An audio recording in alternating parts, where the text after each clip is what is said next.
Welcome, ladies and gentlemen, to our Bible study. Today we will be reading the Declaration of Independence.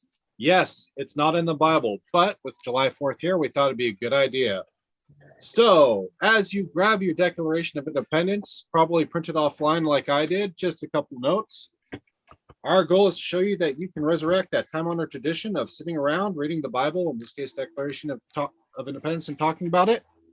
Along the way, actually, I'm going to leave the rest of that part out because it pertains to the Bible and not this. So here we go, reading the Declaration of Independence. Who's first?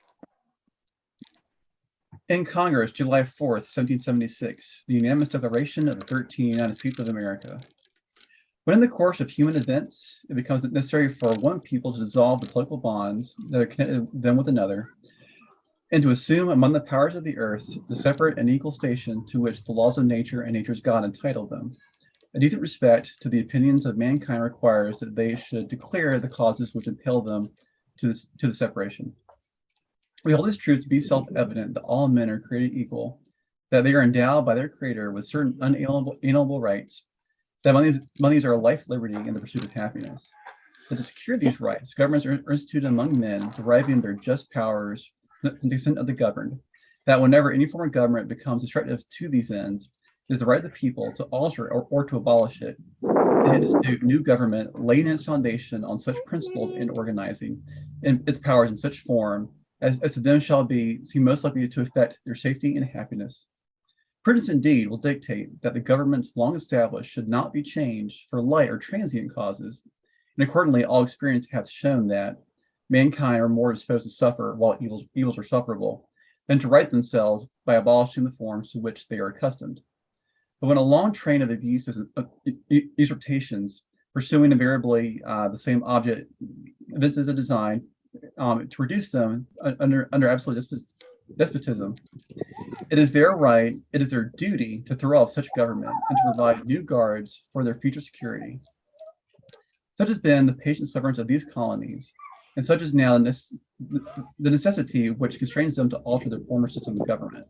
The history of the present King of Great Britain, the history of repeated injuries and usurpations, all having in direct object the establishment of an absolute tyranny over these states.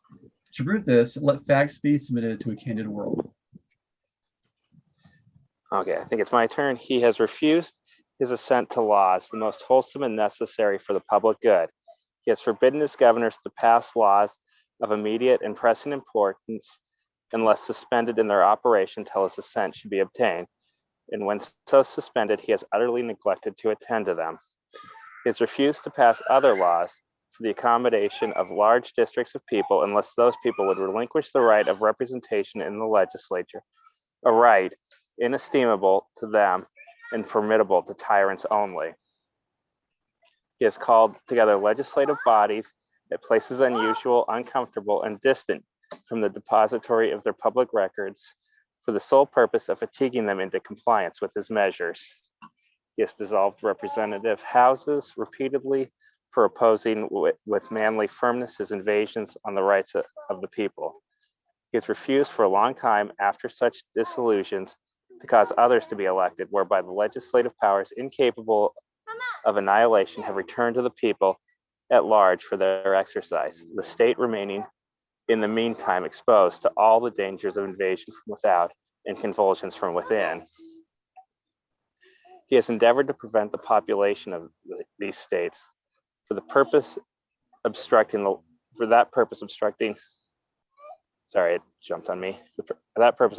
laws for naturalization of foreigners, refusing to pass others to encourage their migrations hither and raising the conditions of new appropriations of lands. He has obstructed the administration of justice by refusing his assent to laws for establishing judiciary powers. He has made judges dependent upon his will alone for the tenure of their offices and the amount of payment of their salaries. He has erected a multitude of new offices and sent hither swarms of officers to harass our people and eat out their substance. He has kept among us in times of peace standing armies without the consent of our legislatures. He has affected to render the military independent and superior to civil power.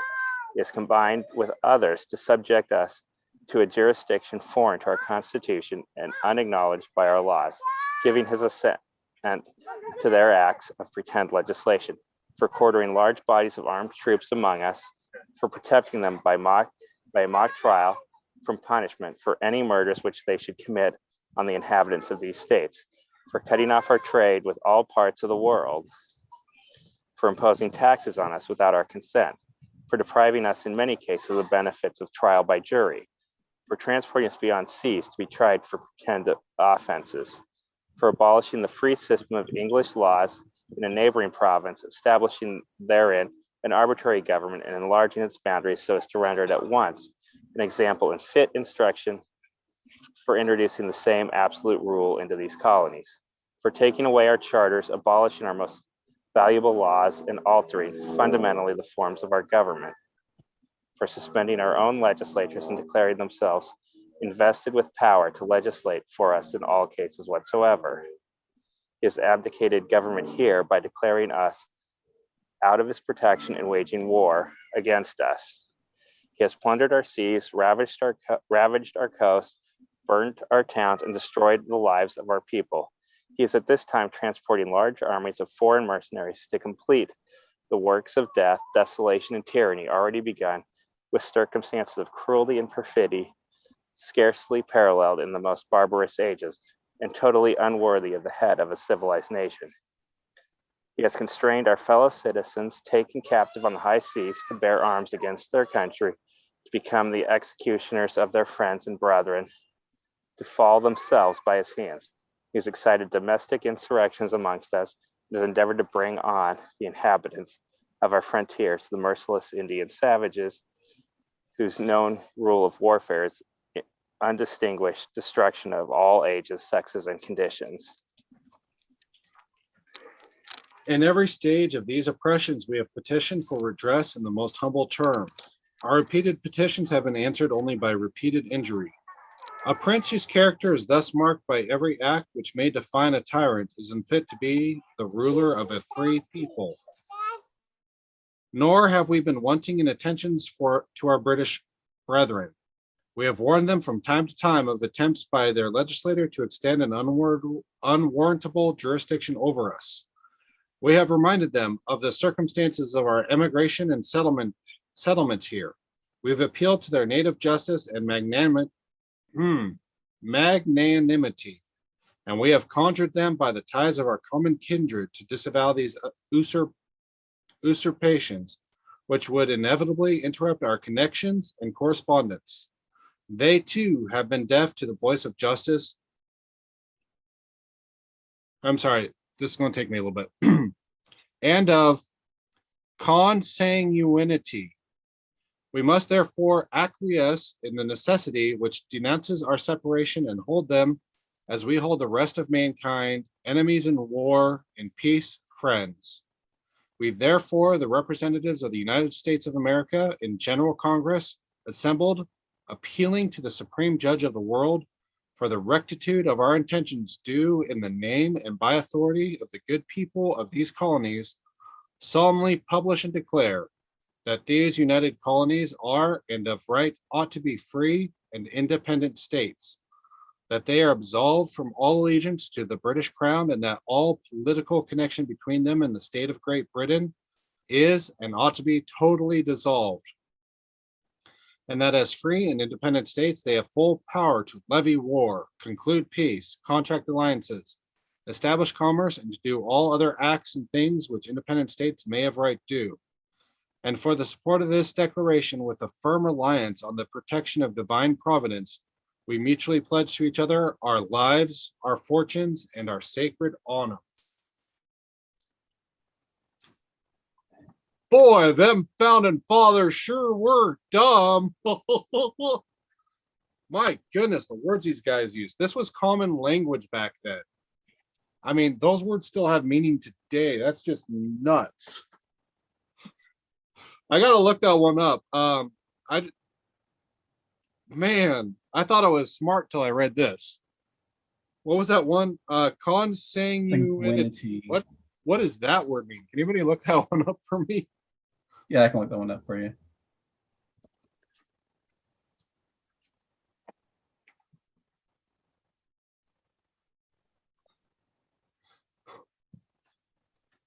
That's a mouthful.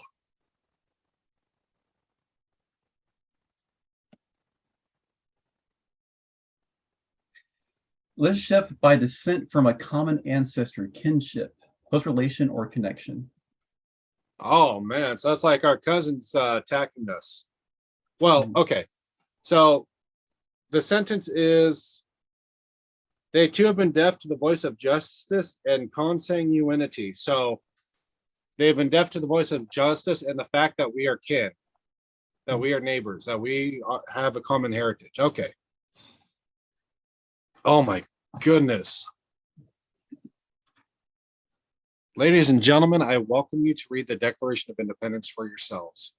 That thing is a tongue twister. All right. So thoughts, gentlemen, what jumped out at you straight from the get-go? The thing that jumped out at me initially was the comment that people tend to be okay just living under stress. You know, they're very reluctant to want to actually break the bonds of their government, even though it may be a little oppressive to them. See a lot of that nowadays. Yeah. I mean, that's true. I mean, they did wait. It took them 20 years or so to do this. That's just till they wrote this. Yeah. You know, and that's the fun thing, is because, you know, you look at some of these abuses, and after a while it's like, okay, he took away our laws, and then like one of the last ones is, he has plundered our seas, ravaged our coast, burnt our towns, and destroys the lives of our people. It's like, okay, they've been declaring war on us. Another one is, he has abdicated government here by declaring us out of his protection and waging war against us. So there's something going on, you know. I don't know. You know what? This kind of makes me want to look through this book. Yeah, I remember running across something like that. It's the definition of declaring somebody outside the law is basically you're declared to not be, you're not just a law breaker, you're not afforded any protections of the law. Yeah. So anyone can do anything to you. Oops, sorry, I'm getting a kid on the a swing right at the moment. Ladies and gentlemen, welcome to the pre-July 4th show with Mr. Roth. Yep. Yeah, my goodness. So there's two common things that people say that I just want to address here. The first one is the Constitution overwrites the Declaration of Independence, and against that I say the Declaration of Independence is the why we did what we did, and the Constitution is how we set up ours now that we have torn away from our old governments. And the other one is, people say taxation without representation.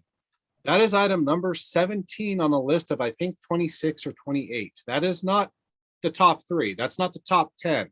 That is the bottom half. There's so many other things going on in this that, my goodness, we can't even get to them all. You need to be a historian to draw this out. But when you look at the rights in the Bill of Rights, every single right combats one of these complaints or more than one of these complaints. For example, for imposing taxes on us without our consents.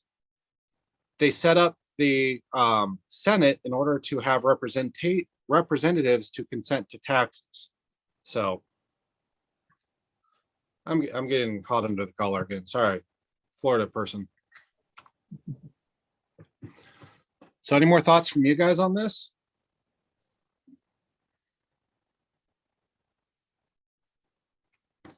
Yeah, the indictment section is something that you don't hear quoted very often, because it's not big, you know, flowery grand announcements about rights that people tend to quote when they're talking about, you know, why we broke away from Great Britain. But going through each of these, like it's amazing they waited even like not 20 now. years, right? Sorry, what was that? Yeah. What was that, Jason? Oh yeah, it's like, you know, like I typically hear people quote from the very beginning, the very end of this, not the middle section. Yeah. But you read through all this, you're like, why did they wait so long? Like, you know, people often say, like, you know, with the current culture wars, right? Like are you ready for another civil war, another revolution, or whatever? And you look at this, and you're like, our life today, while it may be unpleasant at times, it's not nearly as bad as this. This is egregious. Like I really understand why they wanted to break away, or why they needed to break away. Yeah. Yeah, I mean, I know I've seen plenty of the discussions of are we there yet, and I would say we are nowhere near what they went through. No way. Yeah, We still have elected representatives. We still, I may not agree with them or anything, but we still at least can vote. Mhm.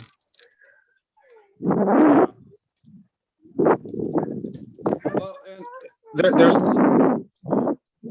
I did a glance through this a couple presidents ago, and there's a lot of this I was rhyming with because it is a tyrannical government, a government that is do what we say, not as we do. And if you call us out on what we do, then we're going to stop you. All of this is to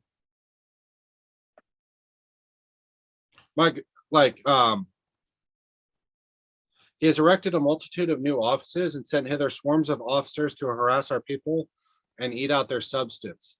We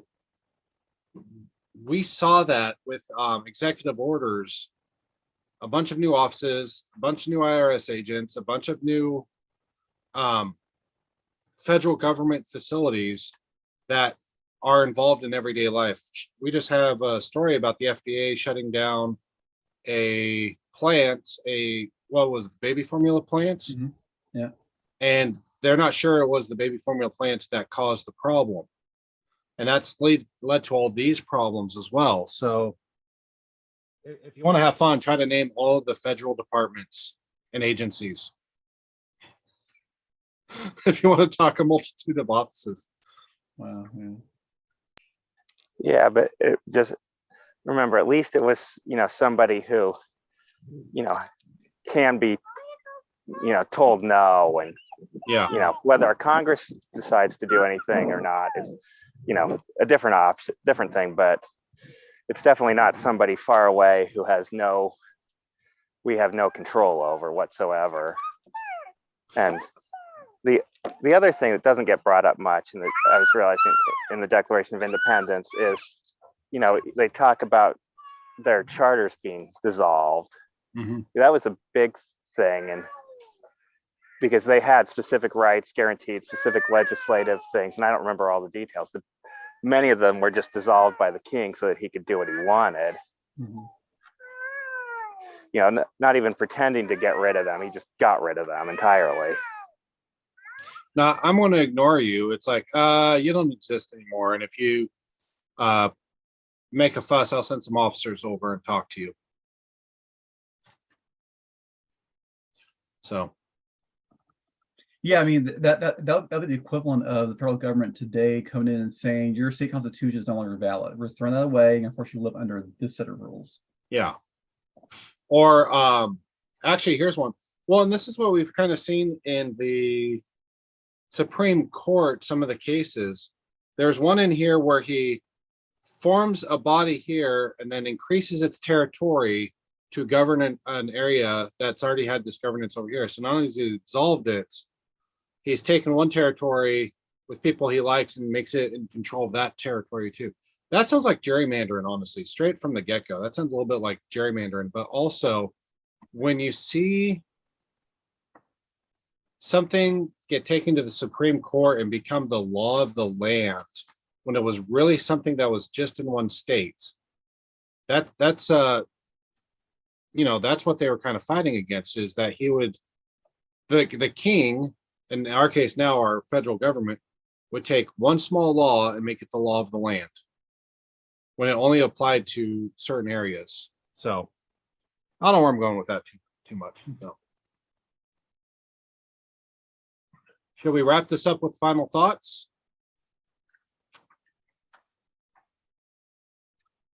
Let's see what else. You'll be written. That's for sure. Yeah, we don't. I mean, I thought I tend to write fairly formally, but it's nothing compared to this. it's definitely understandable why this is such a great document, why it's survived all these years. Mhm. It is the ultimate Dear John letter. It's not Yeah. just This is well off topic, but his final thoughts, Joshua, you mentioned, just a quick aside on whether the Constitution overrides the Declaration of Independence. What is an interesting thought for later is, was the Constitution illegally adopted? Was the Congress that convened to revise the Articles of Confederation legally allowed to create a new government? legally allowed by whom? By the Congress that created them. No. Well, okay. So if I understand my history right, the Continental Congress that made the Constitution several years later, like the Declaration, were people who were voted for from the states, voted for to send them there to write the Constitution for how the federal government would be governed. So the question then is, who gave them the power to make that legal document?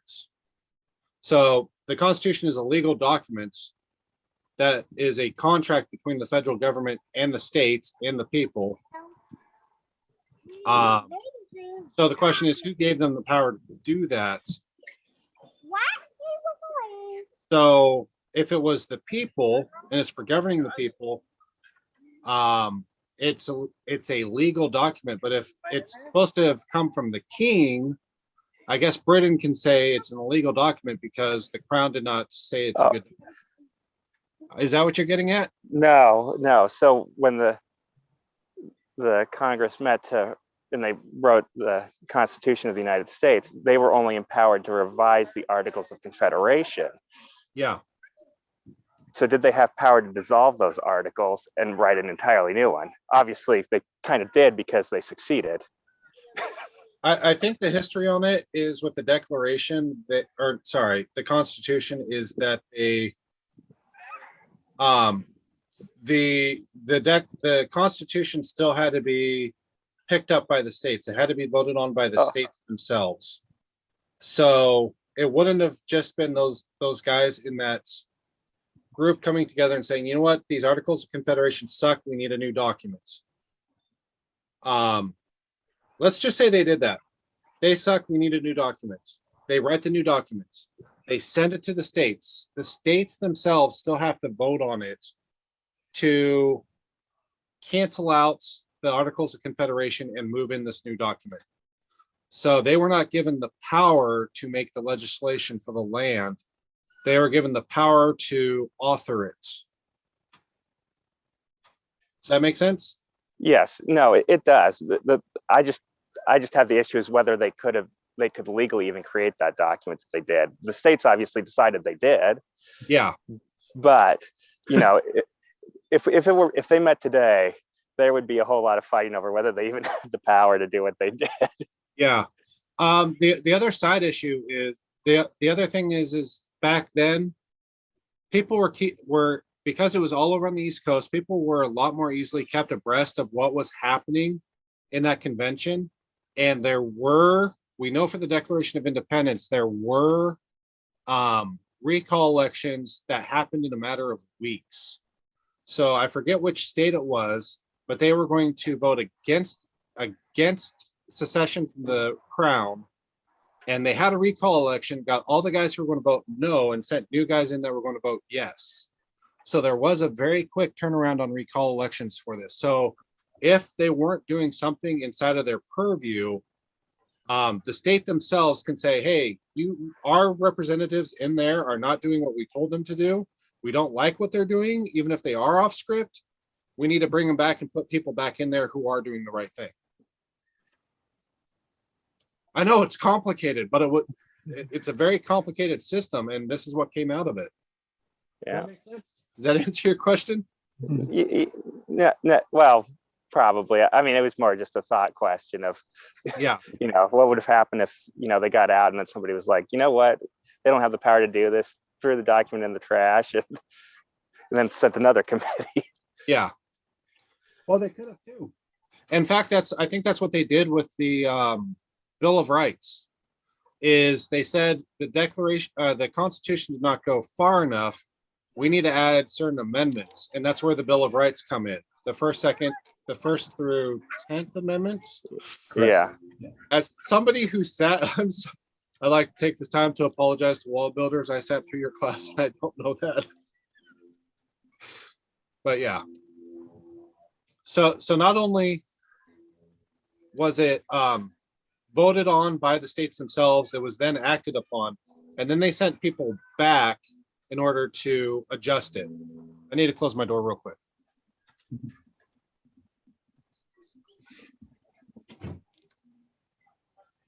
My adorable daughter is overtired and crying, so Let's get late there. yeah. So yeah. The final thought that I had was that they didn't do this themselves. They were holding themselves to a higher authority in nature. So like even Jefferson, who wrote this, like he was a deist. He wasn't a Christian or anything, but but they're all holding themselves to some greater authority. Over all creation. Yeah, I was thinking about that. What's that Robin Hood movie where at the end Robin Hood puts an arrow through the guy's throat and he's all like smiling about the fact that he just got shot in the back of the neck. It's the really recent one, but it had King John in there saying that his being king is a right given to him by God. You can't take it. And they're like, all right, you know what? Our rights by God say you suck. So, all right. So my final thought is, I think this is why tyrants do not want their subjects to learn how to read good. I did that on purpose. Because you see how well crafted this document is. This took lots of conversation. It's a well forged document because it went through quite the process. This document would not have come out about if it wasn't for lots of conversation, if it wasn't for articulation and the beauty of speech. So when anybody who doesn't want, I'm going to go this far, doesn't want conversation or keeps people from being articulate or learning how to read, they're trying to keep them away from powers that protect them. Because the communication of these rights, of these injustices, of the concepts that are in this thing are very important to pass on. Yeah, and there's also a great lesson in compromise too, because there are parts of the original draft that were cut out.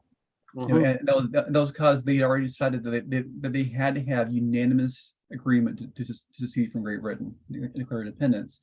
Yeah. And in order to get to that, Jefferson was willing to cut parts out of his great document in order to get everyone on board. Poor guy. But it's beautiful. Yeah. Let me get my scissors here. Yeah. Strike. All right, gentlemen, is that all for today? That's all I've got. All right. So, well, thank you, ladies and gentlemen, for sitting through our conversation. Once again, pick this document up for yourself and read it. It is that important. Thank you for your time, and you have yourself a great 4th of July.